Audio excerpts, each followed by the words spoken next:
Hello and welcome to the SFM Music Channel. This is my fourth video in the Hitchhiker's Guide to Music series. If this is the first video you're watching and you're a beginner musician, I highly recommend you starting at the beginning of this series. I'll leave a link here and in the description.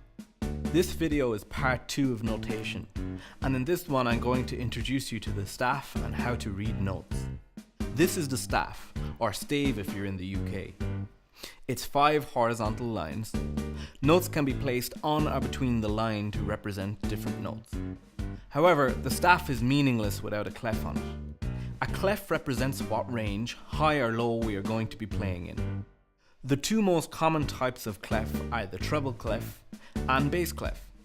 If you put two staves together, join them with a brace, put a treble clef on the top and a bass clef on the bottom, you get what's called the great stave or grand staff. This is a very useful staff as it covers most of the useful ranges in music, or at least it's the easiest way to show these ranges altogether. The great stave is most associated with keyboard instruments like piano and harpsichord, but it's also used for choral music and can also be useful for orchestral reductions. There is other clefs, but I shall speak about them in a later video. So, the clefs represent which specific note is assigned to particular lines. There is a well-known mnemonic for helping to learn these note names that fall on the lines of the treble clef. Every good boy deserves food. And for the spaces, it spells F-A-C-E, face.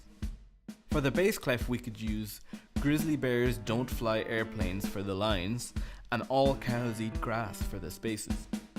These mnemonics are only tools, and you should strive to get past them and start recognizing the notes in their own rights as soon as possible. I have seen too many students, much to the frustration of their teacher, stop at the difficult note and count up every good boy deserves food until they find the note they're looking for. It's also worth noting that with the great stave, that this is middle C. In a kind of way it joins the staves together, or represents a middle ground of their ranges. A quick note on middle C. Middle C is the name given to the note C, which is in the middle of the piano keyboard.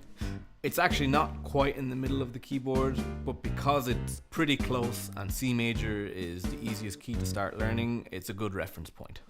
Anyway, that's the basics of clefs and the stave. So thanks for watching, and if you enjoyed the video and you want to continue learning about music, please hit the subscribe and bell button below, and feel free to share or comment.